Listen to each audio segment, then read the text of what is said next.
New analyse politique. New analyse politique, très chers amis téléspectateurs, fidèles abonnés sur Pirate Coq Télévision. Boza meke, belé, bon, on se dit pour travers les bandes. Bon dimanche à vous tous, très chers amis téléspectateurs. Ndenge to mesana toujours ko kutana pona ko sola bongo ba actualité politique, sportive, hein, culturelle, sociale. Donc très chers amis téléspectateurs, oyebi mboka na biso oyo za ba problème sérieux.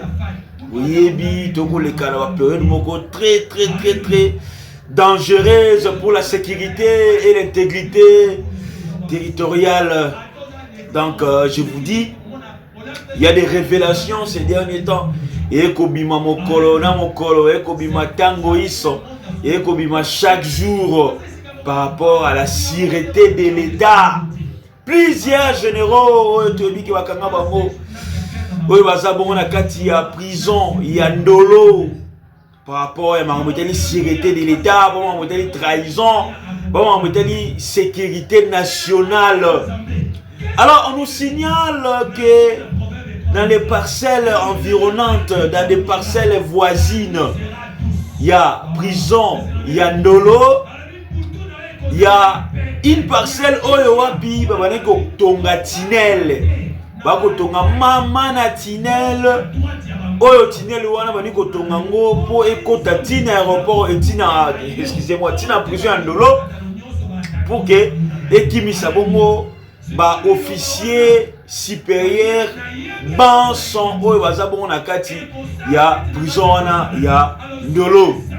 Très chers amis téléspectateurs, donc makambo eza minene, makambo eza makasi, makambo eza bongo yombe. Donc excusez-moi.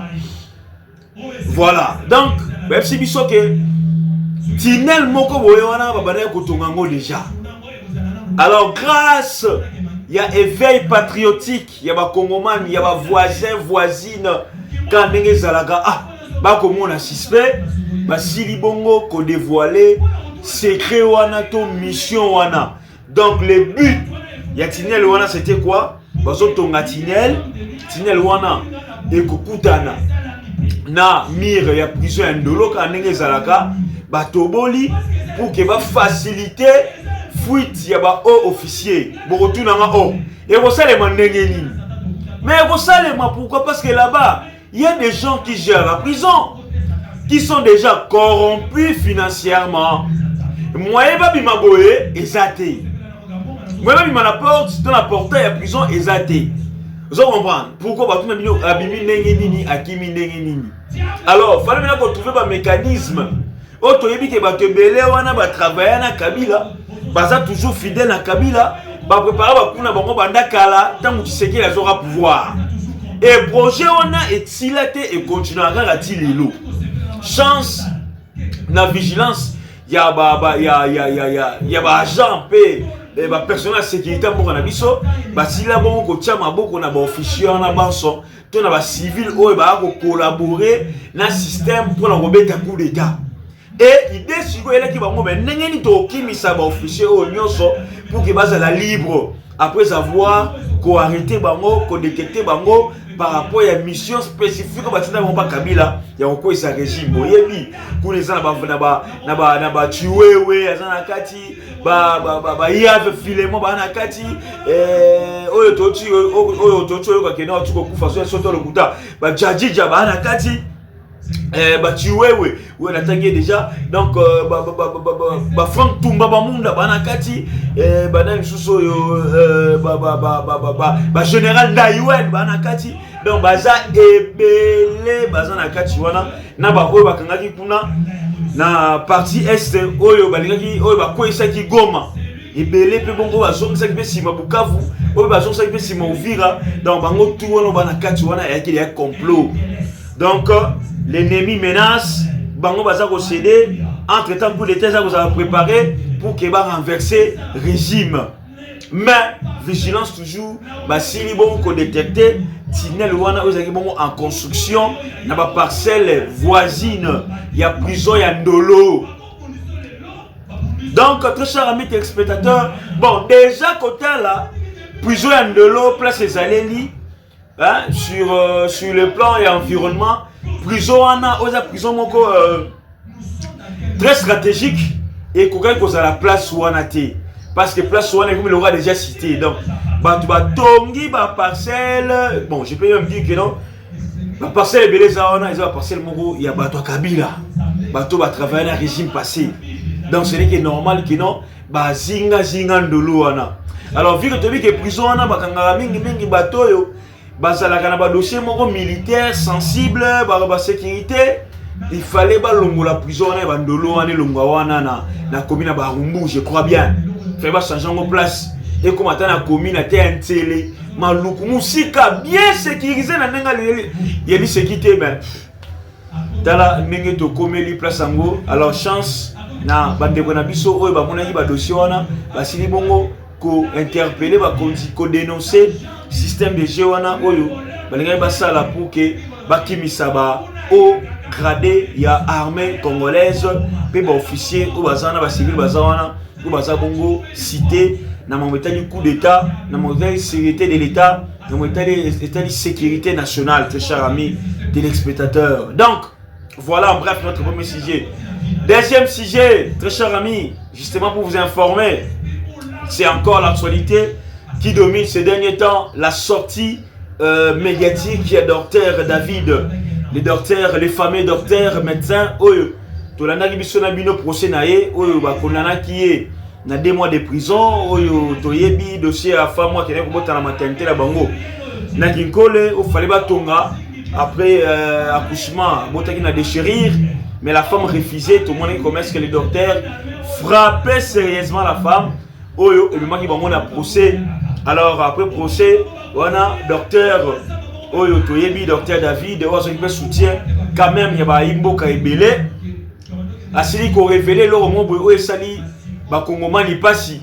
Esali opinion nationale et internationale pasi makasi. Alors, qu'est-ce qu'on dit? On a toujours voulu un état de droit. L'état de droit, c'est le respect des tests, le respect de la justice, l'autonomie de la justice, le respect des juridictions où les alliés ont occupé crime. Et les docteurs qui dévoilent un secret, que non, il ne fallait pas, il fallait garder silence. Il y a toujours que non, mon nom dit ça, Mataku, Mayo, Fimbu. Donc, tout le monde y a lelo. Docteur David qui dit que non, il avait réussi le soutien du chef de l'État congolais à travers son émissaire. Le chef de l'État congolais a Tindaki conseil n'a pas côté émissaire n'a pas cacho, a dit que ça la calme même armé ça la bien. Donc, les Congolais sont les Quinois en puissance dans le sens où le chef de l'État a passé une injonction à la justice, Babimisa, docteur Wana. Tous les chefs de l'État, Yemutu, a pesé na juge pour que le dossier est là pour que le docteur David a libéré. Alors si tel est le cas, les gens ont dit mais pourquoi lui, le docteur David, doit venir à la télé pour dire des choses pareilles? Oui, certes, en tout cas c'est un discours inapproprié. Il ne fallait pas le bango parce que beaucoup de gens aussi soutien chef de l'État mingi. Bakamere oyo nyoso, ba Nicolas Kazadi oyo. Soutien chef de l'État. Mais il fallait quand même ça la professionnelle. Il y a toujours que non, il faut garder silence. Mon opébé tisakamasoko fimbu. Tala docteur de l'homme ici secret. Oyo wapi, batubele ba yebaki na bangote. Ce que comme le voit que non, le chef de l'État domine la justice. Le chef de l'État azo piétiner justice. Beaucoup plus de décisions de où pas na yemoko. Les gens aussi peuvent dire que non, si tu es condamné, c'est que tu sais qu'il n'est pas le dimaga. Parce que le docteur David a s'interposé. Mais Moutamba a l'obé l'oboté. Donc, vous voyez un peu, oh, le batebele, pour ça, analyse, la dengue na bango, patati, patata, la dengue zala. Mais c'est qui est au côté, na docteur David. Mais ça peut interpellation, na biso banson, oh, le dos à soutien, mon contamboka. Il y a dengue boto, dengue boé, to stika, to zala rabongo, professeur, to garada rappel secret. Et au ça, la qui est au côté, Saint-Gomin, très cher ami téléspectateur. Et pour citer l'honorable Jekoko Moulumba critique sévèrement le commandant de la ville Israël Kantou, je crois bien. Si c'est Kantou, si c'est Kantou. Le commandant de la ville a été sévèrement critiqué par l'honorable Jekoko Moulumba qui dit que non, c'est le commandant le plus incompétent que la province de Kinshasa n'a jamais connu. Donc, commandant Israël, le général Israël, par rapport à ce qui se passe, insécurité totale à Kinshasa, braquage et que izongi, enlèvement kolobate, ko violer kolobate, ko yiba kolobate, on ne sait pas, on se pose la question de savoir. Ba société ebotia pembeni ya population musana mweza la nini. Et ça la carte l'autre côté ba ça la musala te le remonter. Chaque jour tu comprends baka, il y a viol, baka, il y a vol, baka, il y a enlèvement, baka, il y a braquage. Les autres comprends la suite dans moi malonga te. Mutamba ba dans la Guinée awa sisaki ba biloko et boji mutamba bo tena boloko, biloko ezongi. Très chers amis téléspectateurs, ils ont passé pour notre République. On nous signale aussi là-bas en Europe, il y a le fils de Steve Mbika qui est porté disparu au Canada. Là c'est entre parenthèses. Comme moi mingi ba dossier au Canada pour les Congolais, tout font la même mission. Ambassadeur, il y a Canada, il y a Congo la Canada. Au salam salam na we le ngobanité. Alexandra pe awa, j'ai comme les équipes au Canada sur Alexandra, il file Alexandra. Et aujourd'hui c'est maintenant tout autour du fils de Steve Mbika. Là c'était une parenthèse. Donc Kinshasa aussi, nous vivons dans l'insécurité totale. Moi dans les quartiers où j'habite, si je vous dis que non, sous ces amoussika, sous ces amoussika, donc attention qu'il y a un souci. Au moins on a des éléments, des policiers, batata mikolo ba nuna déjà. Commandant yaka analembi moi na zana. Tout ça me pour l'ambour à la très chers amis téléspectateurs. Voici en bref les actualités que je voulais vous annoncer aujourd'hui dimanche.